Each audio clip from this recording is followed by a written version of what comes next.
Welcome to Alberta Conservation Association's Harvest Your Own podcast, the resource for everything hunting, navigating through the field, the butcher shop, and the kitchen. Life is all about great food. Let's get started. Welcome to the podcast. I'm your host, Brad Fenson, an avid outdoor enthusiast who has worked as a freelance journalist, photographer, and public speaker for over 3 decades. I have hunted, fished, and foraged all my life and hope to share my passion for the outdoors. Along the way, I want to encourage everyone to harvest wild proteins and enjoy the satisfaction of providing the next meal for your family. Our goal is to educate, entertain, and inspire individuals to get outdoors and create a connection between food, health, and your future meals. Welcome to Harvest Your Own. Today, we're going to talk about getting started in archery. You know, it's a quick growing segment of the hunting population. There's a ton of opportunity. And there's more and more interest all the time from seasoned hunters, youth, and women in the outdoors. Joining us today, I have Joe Winter, who's been a long-term friend of mine, and he's really helped mentor me in my archery skills and development over the years. And Lisa Roper, another avid hunter who was fortunate to have a dad as a wonderful mentor and take her along all the time, show her the ropes, and has now really broadened her horizons into archery and extended that into her family. So lots of knowledge, interest, and passion at the table today. Joe, I'll get you to tell me a little bit about yourself and how you got started in archery. I moved to Edmonton 40-some years ago and started playing on a ball team, and there was a guy on the ball team that did a lot of hunting. And he started talking to me about bow hunting, which was in its infancy back then. Continued to talk through the whole summer, and by the fall he had me interested in bow hunting. And I didn't actually buy a bow at that point, but I did hunt with him with the rifle. And through that winter, after Christmas I believe, I ended up with a secondhand bow, which was just all I could afford back then, and started shooting at the Sherwood Park Archery Club and progressed from there. And I mean, nowadays you're a member of ABA, and I think you need one more species to get one of their special awards. That's true, but it's not all about the awards. I have a lot of fun hunting. I don't necessarily wait for the biggest animal. If I want to shoot something, I'm going to go shoot it. That's a good policy. There's a lot more meat on the table. Yeah, there's lots of opportunity. Lisa, I every time I see you, I remember the tales of your dad taking you along on the moose hunts and being there. But again, how did you get into archery, and what were your first experiences? Well, for me, my dad actually didn't archery hunt, but my older brother did. And, going along again on hunts with him and realizing that archery was something that I was really interested in. And I think the idea of having a longer season and taking a break from rifle hunting and just giving you that of an opportunity closer to the animals, it just appealed to me. And so I decided to take up archery hunting, and the fun began. So how did you actually get started? Did you just walk in a shop and say, somebody show me how to hold this and shoot this bow? I did. I actually went to Jimbo's Archery here in Edmonton and knew the guys a little bit through, obviously the outdoors and stuff.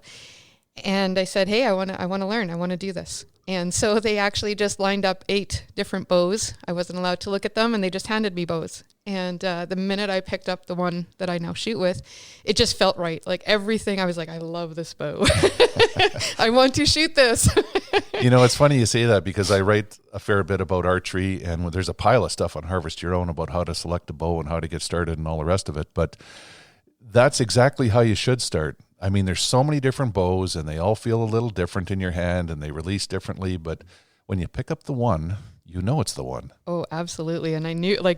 And again, I wasn't allowed to look at any brands or nothing. They were just like, you can't look. We're just handing you stuff.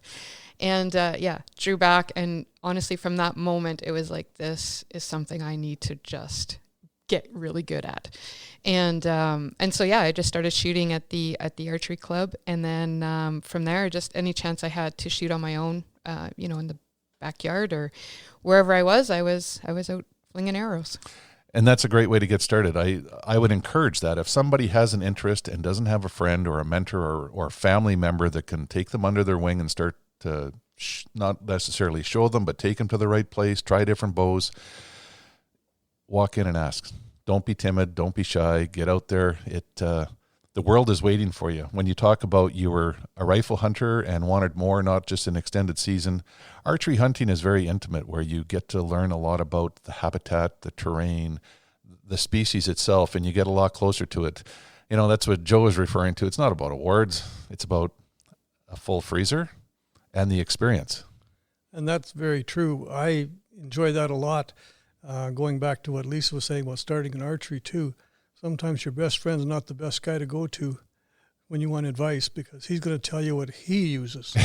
And the pressure's on to buy that. What Lisa was saying about not looking at the brand is a very good idea. Yeah, and for the newbie that's listening to this, the message is, within the archery community, some people are very brand loyal, and it's very typical in hunting. If you start waterfowl hunting and you have a Mossberg shotgun and you're successful, you're probably going to love Mossberg shotguns for the rest of your life. If you start rifle hunting and you have a Browning, and the Browning becomes your go-to. In archery, a lot of people start with a specific brand, and new technology can come out somewhere else, but they are just tunnel vision because that's their confidence bow or company. But for somebody new, they don't have a confidence company or a confidence bow. You got to determine what that is and experience it for yourself instead of having somebody else's advice or predetermined use and quality of the equipment.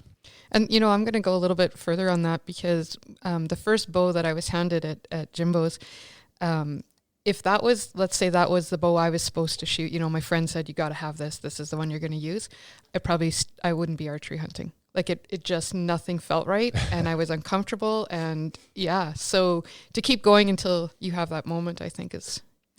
And it's important because, if you go buy a set of shoes, you don't get the right size or the right fit or the right width, they're not comfortable. Archery is the same way. Bows are very specific, and they can be tuned and adjusted for an individual, and getting some professional help will make sure that it does feel right and it does work and it's easier to learn. You're more successful, you're more accurate, and you fall into it a lot quicker and easier than struggling with something that doesn't fit or feel comfortable. It's probably one of the most important messages.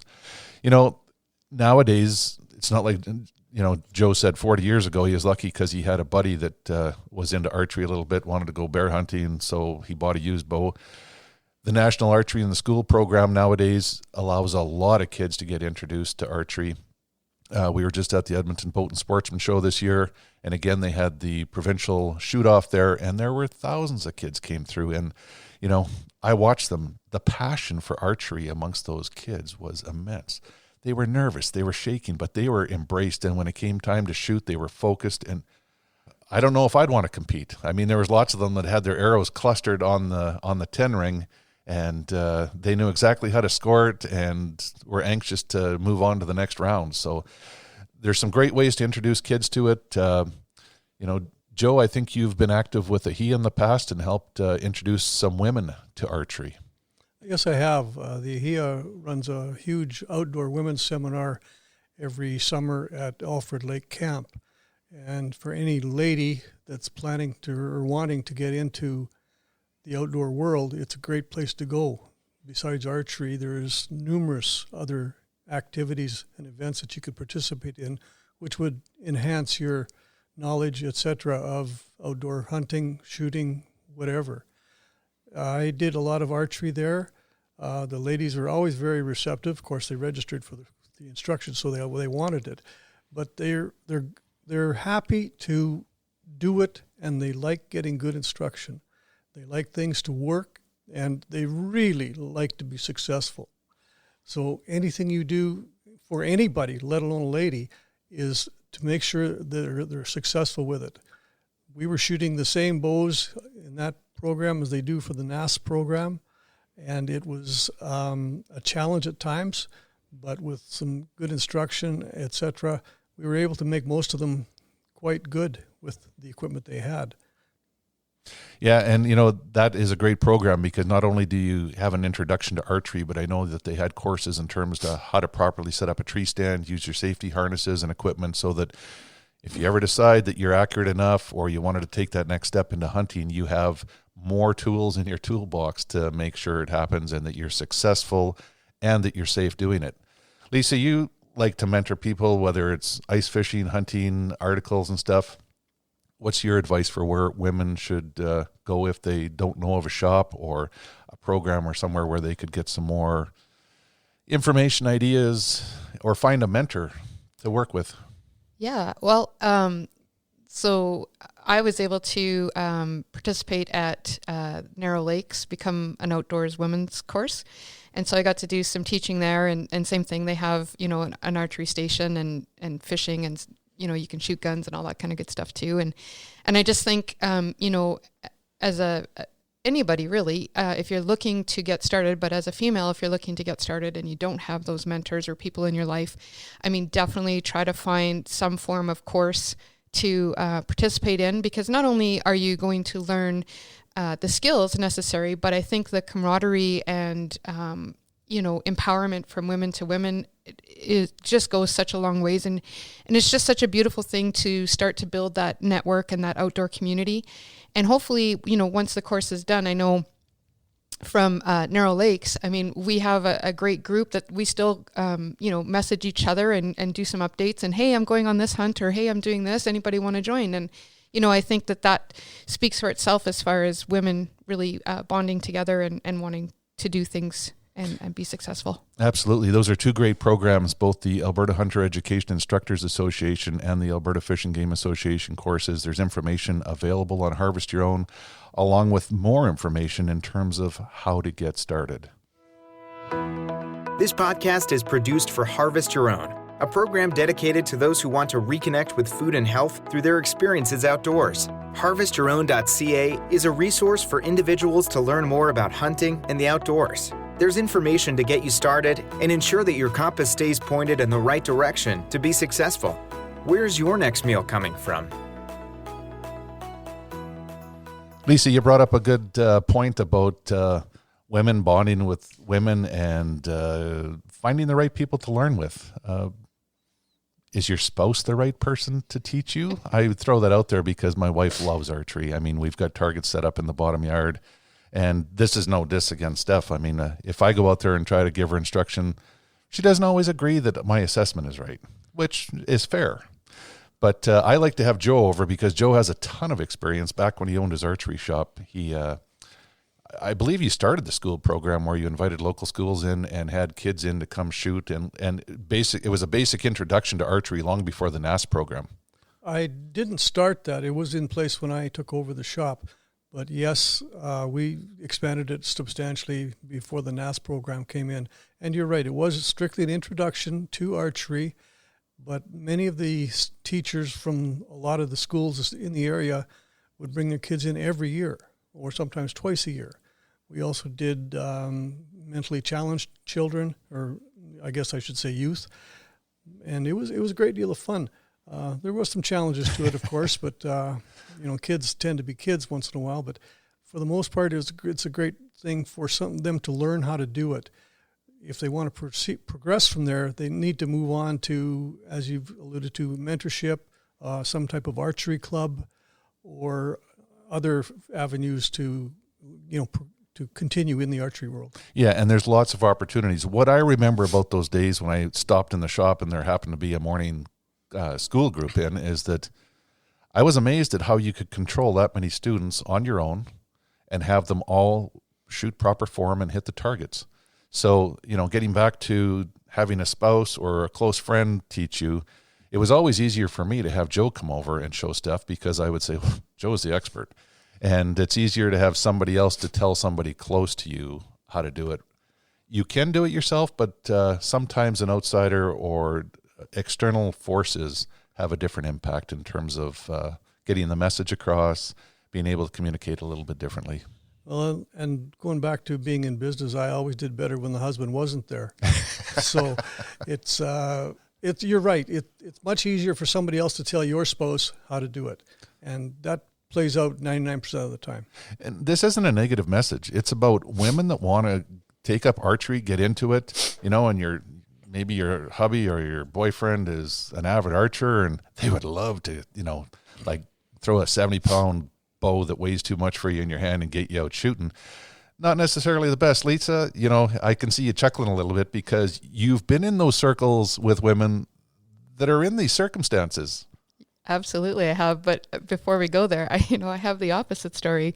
So I got to spend time teaching my husband,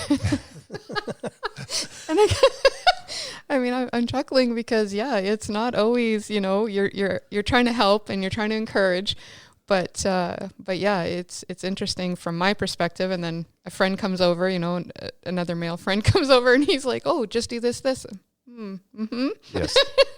But yeah, going back to the circle and being with other women who, that's partly why, a little bit off track on this, but partly why we do a ladies' range day, introduction to rifles, women's perspective. And, it's the same thing with archery. Women have come forward and said, my husband's actually a guide, an outfitter, an avid hunter, but I just don't feel comfortable because, he's just so confident and knows all his information and he forgets to start right back at the beginning. It's intimidating. Completely. And you, of course, as anyone, you don't want to let that person down that you're with. And so a lot of the women just said they found it easier doing this with other women and kind of building their confidence from there and then joining back with their significant others at some point. I might add that it's a great escape for women out there, and whether your moms are busy with your career, some of these camps are a wonderful getaway. Mm-hmm. Meeting like-minded people, enjoying the outdoors, getting professional advice and guidance and education, it really can move you forward very quickly. So, that's great advice, and I understand exactly where you're with Mike. How's he doing nowadays with his archery? Is he on target, so to speak? Sure. He hasn't picked up his bow in probably a year, but but yeah, he's doing a lot better. Thank you. Yeah. What do we need to get started, Joe? You took all those kids through your shop over the years. You used some really basic bows. I've got twin girls that are going to be 4 this year. I had them shooting last summer with a little recurve and some old arrows, and man, they loved it so much that we could have stayed there from breakfast until lunch, and I think they would have actually passed up lunch if I'd have kept shooting with them. So the kids are always like that when they get started, and the idea is to maintain the focus to a certain degree. You don't want to get overbearing and try and make them into a world-class archer in the first year. But you do want to encourage them just to keep shooting, have fun with it, and if they're having fun, they'll stay with it. And the support groups, like through the archery clubs and so on, or if they've got friends or the family shoots, make it much, much easier to keep them involved. As far as our equipment is concerned, just shoot what you want to shoot. There's traditional equipment, which is just a stick and a string and a wooden arrow. There's compound bows with all the toys you could imagine, and the prices range from very little to way too much. But it all works. There's no bad bows. There's no bad equipment. Yeah, the modern stuff, all the bows are extraordinary compared to what they were when I started archery. I still remember my first compound bow. I loved it. I had it for years. I don't think anyone keeps bows that long anymore, but it lasted. It worked great, and it had great big brass pins on it with colored balls on the end that have long. I think there's in some museum somewhere. It used to be the standard back then. It was just a straight pin sight. There was no fiber optics. There was no micro adjust. Everything was just a wing nut or a lock nut on the back of it, and you moved it. And same with mechanical release. There was only finger tabs. I remember that. It was hard to learn how to shoot consistently. So the message with the equipment is there's nothing that is bad. It's about spending a little bit of time to find out what's perfect for you, what's right. There's a wide range of prices, but they all feel different, and there's so much equipment. You might see a single pin sight easier to use versus multi-pins versus different types of releases that are out there, and having a course, a class, a mentor, or a shop to go to is a great way to go through some of that equipment and see what you actually like. I did a show last year with Mike Ukachura from Lethbridge, and he talked about the archery clubs in Alberta and how active he is in Lethbridge. We're very fortunate. There's archery groups right across the province, and anyone that wants to get more information, mentorship, range time, people that would be more than happy to bend over backwards to help you. There's a ton of ranges and clubs out there. There is, and there's as well through the ABA, there's 3D archery shoots all over the province all summer, which is an excellent way to hone your skills for hunting. As far as the equipment is, if I can go back to that for a minute, you will evolve with your equipment. You will decide you may like this pin sight over this multi-pin sight. You may decide you want a stabilizer. You may decide you don't want a stabilizer. It's all very much in the feel you want out of your bow. So whatever you start with, don't be wired into it. Back to Harvest Your Own, if you're wondering about the basics and this show has put a bug in your mind about, maybe I'm missing out on something and I should go check it out. There's articles on there, how to look for a used bow, what is draw length, what is draw weight, all these different components that we're talking about today. If you're looking for the basics, check out Harvest Your Own, and hopefully it plants the seed to get you started. This podcast was made possible by Alberta Conservation Association and the Harvest Your Own community. If you're interested in harvesting your own food, there's a comprehensive collection of information to gain insight and knowledge. Head to the field, harvest your own protein, prepare it, and taste the results. HarvestYourOwn.ca is a library of information from getting started and geared up to processing, butchering, and cooking wild game to make the connection between health and food. Archery, I think, is growing for a lot of people because firearms for some people are intimidating. Lisa, we discussed this a little bit, but some people haven't taken a course to own a firearm or buy ammunition, but they want to get into hunting. So archery, I would say, is a natural extension to allow you to do so. A lot of people think you evolve into archery, but I know lots of archers, that's where they started. And that's where they've stayed, and that's where they like to be. So, this isn't an evolution from some other type of hunter. You can start as a bow hunter. Yes, absolutely. And, there's a lot that goes with that. Obviously, depending, right? You can buy as much equipment as you need or all the accessories and like you're saying, price points. But really, at the end of the day, if you probably sat down and compared it, I would say archery is probably less expensive than rifle hunting over, your constant ammunition and so on and so forth. And I know for myself, one thing that I absolutely loved and know that I need with archery is that ability to shut everything down that I don't necessarily get with rifle hunting. And, we said we learn a lot about the animals and wildlife and stuff that we're hunting, but I think you also learn so much about yourself and, learning to quiet your mind, calm everything down, your breathing, all of it. And that to me was really attractive because I don't shut down. And it's the first time it doesn't matter. The minute I put my bow in my hand, it's like something changes, something shuts off in me, and I just get to be somewhere else. And I love it. So I highly encourage people to give that a try. I think that's why mentors are so important. You can start off at a store and a club and do different things, but eventually you're going to create a bond with somebody. Joe, you and I have spent a lot of time bow hunting, crawling through prairie grasses and around cactus and sitting waiting for a mule deer to stand up or different things. And it's, those are special moments in time. And I haven't always come home with a deer, but we've sure come home with big smiles on our face. Well, and it's always fun to hunt. I don't care how well the hunt goes. If you're out there, you should be having some fun at it. But the other thing that should be mentioned with you acquire a bow, you get the skills to shoot, you have to learn to hunt, and there's a whole new world of equipment for doing that. When you start hunting out of a tree stand, you start hunting out of a ground blind, or spot and stock, as we've done many times. You can bow hunting any way you want, and you don't have to ever go to a gun. Correct. Yeah. You can shoot everything in this continent with a bow and arrow if you've got the time and the patience. It's an interesting message.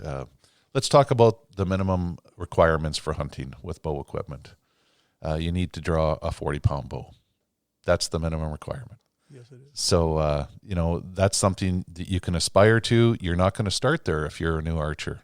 And if somebody passes you a bow that's 60 pounds, if you're, a big, strong person, you might be able to pull it, but you're not going to be able to hold it and shoot it accurately. So start with lower weights, build up. The minimum is there for a reason. Shooting the minimum draw weight is very effective for hunting.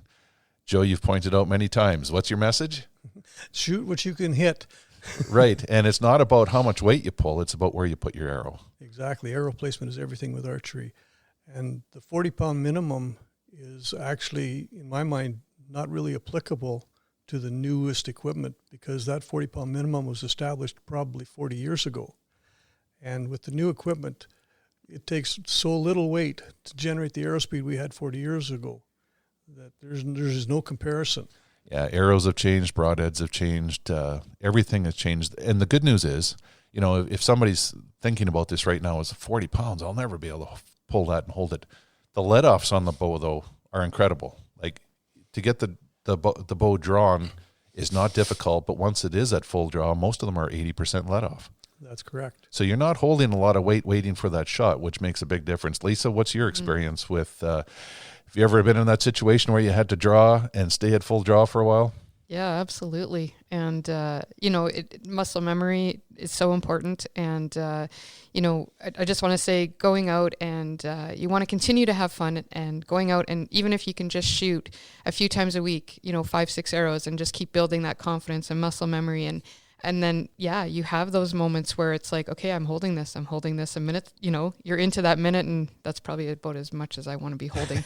And you're, you know, you're, everything's shaking, but yeah, it's happened, and you're ready for it, and you're prepared for it because you've put the time in. And I think that that's important as well. Right. And, you know, the messages you bring up, I'd like to call it outdoor therapy, because it's good for the mind, and it's also good physical activity. You might not realize it, but walking back and forth to the targets and drawing your bow over and over, and when you get into it, it could be for hours. It can be great family entertainment, fun with friends, and all the rest of it. But archery is just good for the soul. Oh, I agree. Yeah. I absolutely agree. If you're ever sitting in a tree stand and you want some quiet time, that's it. It's the best kind of quiet time there is. You know, I get back to the minimum draw requirements. Anyone out there that's thinking, oh, I'd like to do it, I just don't think I can. A good friend of mine, Clint Taylor, avid bow hunter, great bow hunter as far as I'm concerned. His mom, who is in her 80s, is out there with him all the time. He got her into shooting, and she's out shooting gophers with him in the pasture all summer. They shoot 3D tournaments, and she has harvested a wide range of big game critters to fill her freezer and loves it. And even though she's late to the game, she's continuing to practice to make sure she can get out next season, and looking forward to it, planning her draws, planning where she can go with open seasons. So where there's a will, there's a way, and archery will allow anybody to participate that wants to go. And I think that's a really important message for all Albertans, especially those that are looking to get into hunting or to diversify and get into archery. Absolutely. And what an inspiration, you know, and such a great story that 100% you can start at any time, and it doesn't have to be rifle first or whatever. You can just start and go. Lisa, what's your most memorable archery experience?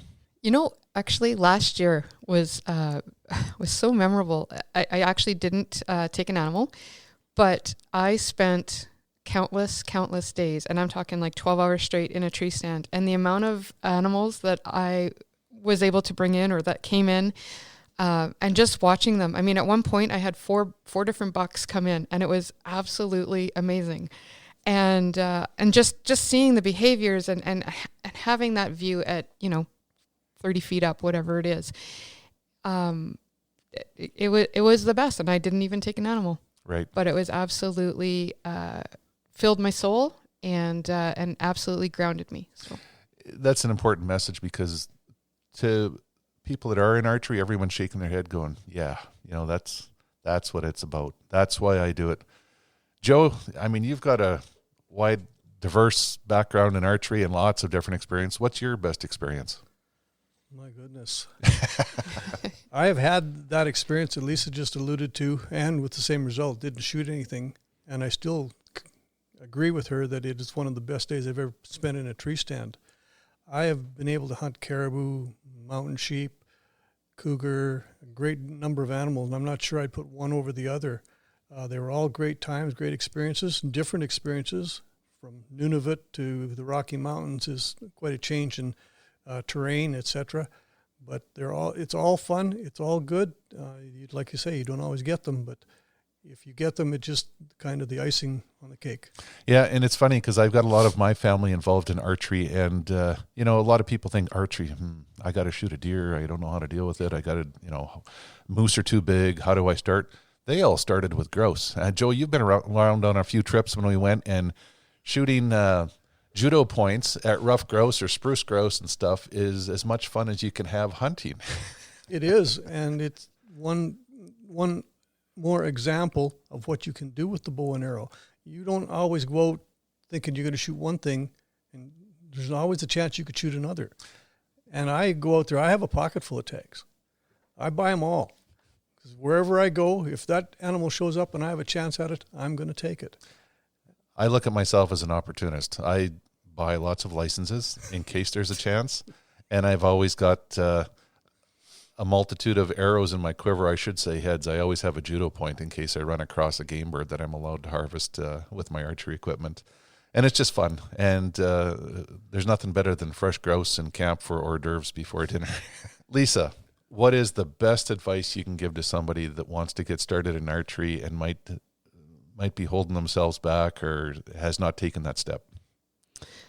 Well, I think first I would say, don't hold yourself back. Allow yourself to do what it is that your passion, that you feel your passion is, and go for it. I mean, there's so much information out there, videos to websites to, mentors and what have you. There's really nothing holding you back but you. So stop doing it. Just go for it. Exactly. And you bring up a good point. There is a world of information nowadays. You can take these firsthand courses, but you can start online. You can start on Harvest Your Own. You can go to YouTube. You can see lots of things and make some decisions right from the start, which is great. Joe, you've got lots of experience. You've probably mentored and helped more people in archery than anyone I know. What's your best piece of advice for getting started? Enjoy it. Just buy what you can, get out and start. You don't have to even go kill anything. Just go out and shoot, and you will progress to the stage where you want to do the hunting end of it. But if you never hunt anything, you just want to stay in archery, because there is no one rule fits all. And I don't know how many ladies I talked to years ago that said, I don't want to go hunting. And I would tell them, well, you don't have to. Right. You just have to shoot the bow if you want to shoot the bow. That's excellent advice. Yeah, I was going to say that's such great advice and so true. You don't have to hunt, but I mean, it's still a great experience to, shut your brain off and ground yourself and all the things that comes with archery hunting or shooting a bow. Yeah, archery is, it's a pastime. It's something that can keep you busy all year long, from shooting targets to shooting gophers in the pasture. If you want to take up hunting, lots of opportunity in Alberta. So with the resources at hand nowadays, they're certainly different than when I got started, or Joe, when you got started. Lisa, you were halfway there, had Jimbos to help, instruct you properly to get going. Absolutely, yep. I'd encourage anyone interested in anything outdoors, in good physical and mental activities. Archery is a great world to get into. You're going to meet some people that are wonderful and make friends for life. So I encourage everyone to set goals and make sure that they become reality. And if you need some guidance, please check out Harvest Your Own. We hope to inspire people to reconnect with nature and appreciate where your food comes from by harvesting your own. For more information on getting started or to learn specifics about the Field to Fork experience, visit harvestyourown.ca and follow on Facebook and Instagram. Check back often for new material, recipes, and videos that are posted regularly. Please subscribe to Harvest Your Own podcast and take the time to rate and review the show to help us build a dedicated core of passionate hunters as our regular audience. Until next time, embrace the outdoors and all it has to offer. Thanks for joining us.